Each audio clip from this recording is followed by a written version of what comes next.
আসসালামু আলাইকুম। আশা করি সবাই ভালো আছেন। আলহামদুলিল্লাহ আমিও ভালো আছি। আজকে রান্না করব খাসির মাংস, সাথে হচ্ছে ডাটা দিয়ে এক ধরনের চচ্চড়ি। আর ডাটাগুলো কিন্তু একদম নরম ছিল, আর রান্না করার সময় খুব সুন্দর গলে গিয়েছিল। আর এগুলো কিন্তু আমাদের পাশের বাড়ির ডাটা, এগুলো আমাদের বাড়ির না। আমাদের বাড়িতে ডাটা নতুন বোনা হয়েছে, এখনও বড় হয়নি, ছোট ছোট। ইনশাল্লাহ সেটাও আপনাদের সাথে একসময় ভিডিওতে শেয়ার করব।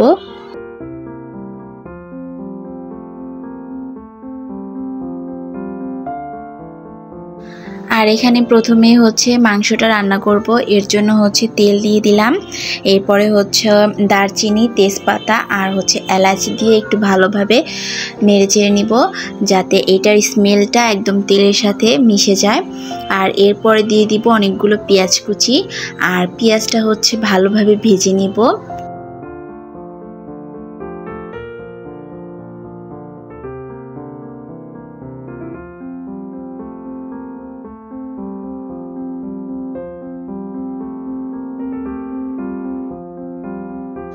পেঁয়াজ ভাজা হয়ে গেলে এখানে একটু পানি অ্যাড করে দিলাম।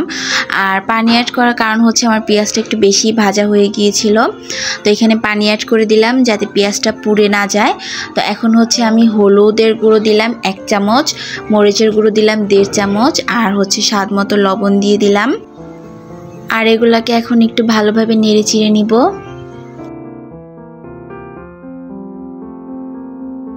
আর এখন আমি অ্যাড করব আদা বাটা, রসুন বাটা আর হচ্ছে জিরে বাটা। তো আমার আদা বাটা এগুলো হচ্ছে ফ্রিজে ছিল, একটু বের করতে দেরি হওয়ার কারণে আমি সাথে সাথে দিতে পারিনি। এখন আমি অ্যাড করে নিব। আর খাসির মাংস রান্না করার সময় একটু আদা বাটাটা বেশি দিবেন। আর এরপরে হচ্ছে মশলাটা ভালোভাবে কষিয়ে নেবেন। আর মশলা কষানো প্লাস তরকারি কষানোতেই কিন্তু তরকারির স্বাদ থাকে, তাই একটু সময় এবং ধৈর্য নিয়ে তরকারির সাথে হচ্ছে মশলাটা ভালোভাবে কষিয়ে নেওয়ার চেষ্টা করবেন। তো আমার মশলা কষানো হয়ে গেলে এখানে হচ্ছে আমি মাংসগুলো দিয়ে দিব। আর মাংসটা হচ্ছে আমি এমনিতেই যে মশলা ছিল সেই মশলার উপরেই কিছুক্ষণ কষিয়ে নিব। আর তারপরে হচ্ছে মশলার উপর কষাতে কষাতে যখন দেখবো যে না এখন হচ্ছে নিচে লাগা লাগা হবে, তখন হচ্ছে একটু পানি দিব। আর খুব বেশি পানি দিব না, অল্প একটু পানি দিয়ে হচ্ছে এটা সিদ্ধ করে নিব ভালো করে।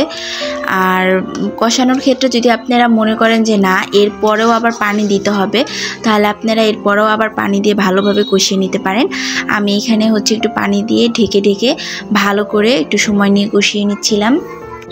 আর কষানোর মাঝ পর্যায়ে হচ্ছে আমি আলুগুলো দিয়ে দিলাম, আর সাথে হচ্ছে কতগুলো মরিচ দিয়ে দিলাম।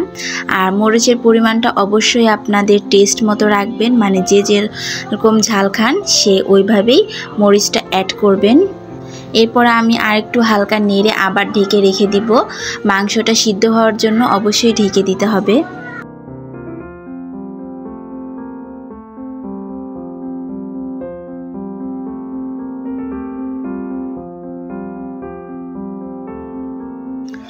আর আমার মাংসটা কিন্তু কষানো হয়ে গিয়েছে, দেখেন একদম তেল ছেড়ে দিয়েছে।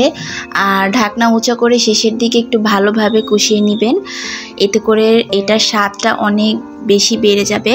তো যখন বুঝবেন না সিদ্ধ হয়েছে আর পানি দিয়ে কষাতে হবে না, তখন হচ্ছে আপনারা ঝোল দেওয়ার জন্য পানি অ্যাড করে দিবেন। আর যদি মনে করেন যে না আরও কিছুক্ষণ কষিয়ে নিতে হবে, তাহলে আবার সামান্য একটু পানি অ্যাড করে কষিয়ে নেবেন।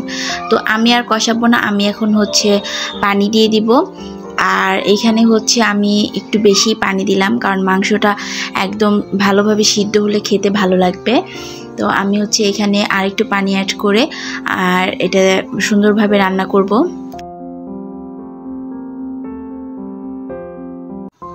এইখানে হচ্ছে তরকারিতে বলক চলে এসেছে, আর অনেক সুন্দর লাগতেছিল, অনেক সুন্দর একটা ঘ্রাণ আসতেছিল।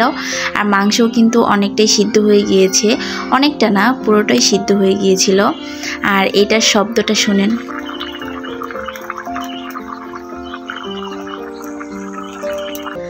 আর এদিকে কিন্তু আমার শাশুড়ি তরকারিগুলো একদম সুন্দর করে ধুয়ে নিয়ে এসেছে।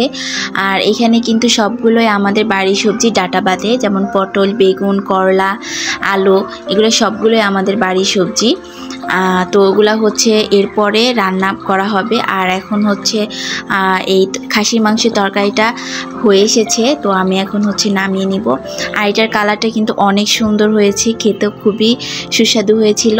আমি হচ্ছে শ্বশুরবাড়িতে এই ফার্স্ট টাইম খাসির মাংস রান্না করলাম, সবাই কিন্তু অনেক প্রশংসা করেছিল। আর তারপরে হচ্ছে এই চচ্চড়িটা আমার শাশুড়ি রান্না করতেছিল, মানে এটাকে হচ্ছে মাখিয়ে বসানো হবে। তো সব কিছু মশলা দিয়ে তারপরে এটাকে হচ্ছে আমার শাশুড়ি সুন্দর করে মেখে নিচ্ছিল। আর এখন হচ্ছে এখানে চুলায় বসিয়ে দিবে। আর চচ্চড়িতে কিন্তু বেশি পানি দেওয়া যায় না, অল্প একটু পানি দিয়ে এটাকে বসিয়ে দিব। তো এই ছিল আজকের ভিডিও। ভালো লাগলে চ্যানেলটা অবশ্যই সাবস্ক্রাইব করবেন। Thank you.